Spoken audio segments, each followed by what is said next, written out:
محترم ناظرین کرام، السلام علیکم ورحمۃ اللہ وبرکاتہ۔ اگر آپ نعت و قوالی کے شوقین ہیں تو ایک کلام آپ نے ضرور سنا ہوگا، نمی دانم چ منزل بود شب جائے کے من بودم۔ اگر کسی نعت خان یا قوال کو یہ کلام نہیں آتا یا اس نے نہیں سنا تو یوں سمجھیے کہ وہ اس فیلڈ میں ابھی نیا ہی ہے۔ حضرت امیر خسرو رضی اللہ تعالیٰ عنہ نے یہ جو کلام لکھا ہے، کیوں لکھا ہے، کس وقت لکھا ہے اور کس حالت میں لکھا ہے، یہ جانتے ہیں۔ دراصل محبوب الہی خواجہ نظام الدین اولیاء اور ابو علی شاہ قلندر رضی اللہ تعالیٰ عنہ اجمعین کا زمانہ ایک ہی زمانہ ہے۔ حضرت خواجہ نظام الدین امیر خسرو سے فرمایا کرتے تھے، امیر خسرو تم کبھی کبھی ابو علی شاہ قلندر کی محفل میں جایا کرو، جمعرات کے روز وہاں ایک روحانی محفل سجتی ہے۔ پیر کا حکم پا کر امیر خسرو نے ابو علی شاہ کی محفل میں آنا جانا شروع کر دیا۔ ایک دن ابو علی شاہ قلندر رضی اللہ تعالیٰ عنہ نے امیر خسرو سے فرمایا، امیر خسرو میں تمہارے پیر خواجہ نظام الدین کو رسول اللہ صلی اللہ تعالیٰ علیہ وسلم کی کچہری میں نہیں دیکھتا۔ یہ سن کر امیر خسرو کا دل ٹوٹ گیا اور اداس سا رہنے لگے۔ حضرت ابو علی شاہ قلندر کی محفل میں بھی جاتے تو اداس سا بیٹھے رہتے، اور اپنے پیر خواجہ نظام الدین کی بارگاہ میں بھی جاتے تو بڑے ہی خاموش سا رہتے۔ دھیرے دھیرے یہ بے قراری اور بے چینی بڑھنے لگی اور چہرے پر اداسی چھانے لگی۔ تو خواجہ نظام الدین اولیاء نے پوچھا، امیر خسرو کیا بات ہے، تم پریشان سے لگ رہے ہو، اداس لگ رہے ہو؟ تو امیر خسرو رضی اللہ تعالیٰ عنہ نے بتایا کہ ابو علی شاہ قلندر فرما رہے تھے کہ آپ کو وہ رسول اللہ صلی اللہ علیہ وسلم کی کچہری میں نہیں دیکھتے۔ یہ سن کر حضرت خواجہ نظام الدین مسکرانے لگتے ہیں اور کہتے ہیں، ان کی بارگاہ میں جا کر یہ کہنا کہ آپ مجھے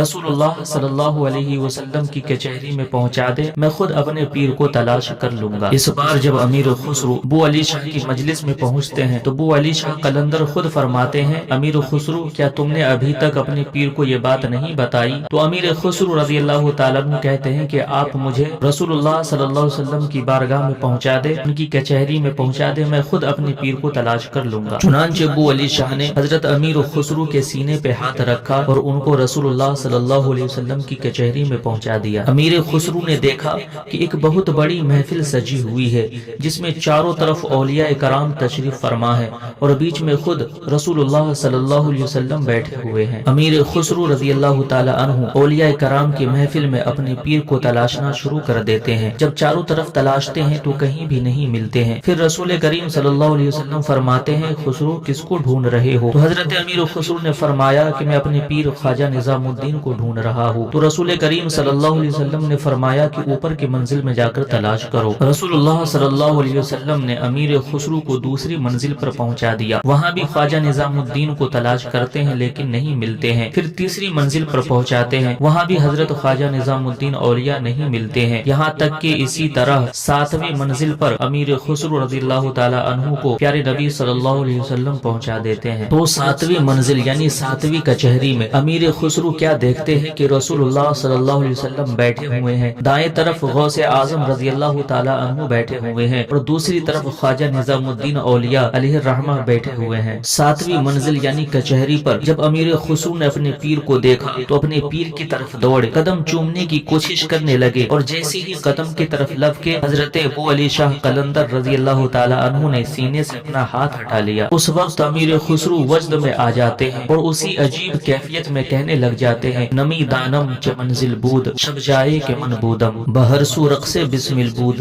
شب جائے کے من بودم۔ اس کا مطلب یہ ہے کہ مجھے نہیں معلوم کہ وہ جگہ کون سی تھی جہاں کل رات کو میں تھا، ہر طرف لوگ رقص کر رہے تھے، رقص بسمل ہو رہا تھا جہاں کل رات کو میں تھا۔ پری پیکر نگاری سر وقت دے لال رخسارے سراپا آفت دل بود شب جائے کے من بودم۔ پری کے جسم کے جیسا ایک محبوب تھا اور ان کا قد سرو تھا اور ان کے رخسار جو تھے لال تھے۔ ایسے ماحول میں میرا دل بڑا ہی حیران و پریشان تھا جہاں کل رات کو میں تھا۔ رقیبہ گوش بر آواز او در ناز و من ترسا سخن گفتن چ مشکل بود شب جائے کے من بودم۔ رقیب آواز پر کان لگائے ہوئے تھے اور بڑے ناز میں تھے۔ ایسے ماحول میں اتنا خوف زدہ تھا، اتنا پریشان تھا کہ کچھ بولنا مشکل تھا کل رات کو جہاں میں تھا۔ خدا خود میر مجلس بود اندر لامکا خسرو محمد شمع محفل بود شب جائے کے من بودم۔ لامکا کے اس محفل کا امیر خود خدا بند قدوس تھا اور اس مجلس کی جو شمع تھے وہ رسول اللہ صلی اللہ علیہ وسلم تھے جہاں کل رات کو میں تھا۔ اس کلام میں اتنی روحانیت ہے کہ اگر اس کلام کو کسی محفل میں پڑھا جاتا ہے تو جو لوگ فارسی بھی نہیں جانتے جانتے اس پر بھی ایک عجیب سی کیفیت طاری ہو جاتی ہے اور جھومنے لگ جاتے ہیں۔